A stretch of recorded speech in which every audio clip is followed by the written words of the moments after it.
Welcome! Today we're going to learn how to clear paper jam errors on your Brother HL-L5210DW. This video will cover multiple models.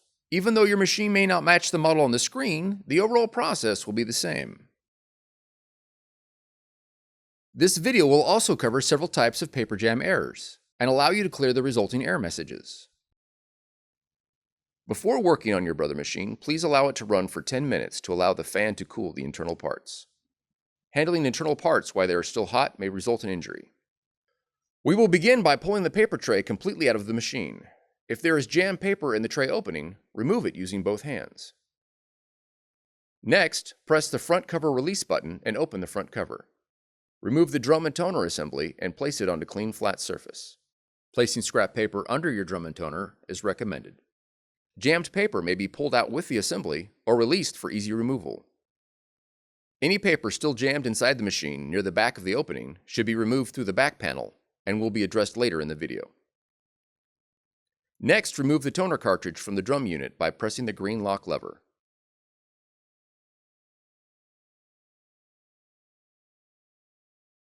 Carefully examine the drum for obstructions such as labels, tape, or ripped paper. Remove any obstructions found. Be careful not to touch the drum rollers during this process, as this can cause print quality problems. Then reinstall the toner cartridge into the drum unit. Listen for the cartridge to lock into place. Leaving the front cover open, turn to the back of the machine and remove the two-sided tray. Check for any jammed paper under the machine and remove. Next, open the back cover. Open the fuser cover by grabbing the green levers on the left and right side and pulling them towards you. Remove any jammed paper in the fuser unit by gently pulling with both hands. Close the fuser cover.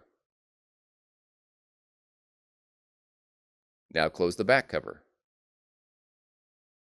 Replace the two-sided tray, ensuring it is placed firmly inside the machine. Next, reinstall the drum and toner assembly into the machine and close the front cover. Remove the paper from the paper tray and verify that the tray guides are set to the correct paper size.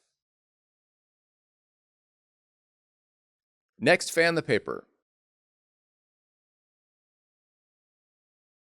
and reload it into the paper tray. Ensure that the tray guides are not pushed too tightly against the paper, which can cause jamming. Also verify that the paper is not loaded above the maximum fill line. Finally, replace the paper tray firmly inside the machine. For more tutorials, FAQs, and videos, visit us at www.brother-usa.com. If you found this video helpful, be sure to subscribe. Thank you for choosing Brother.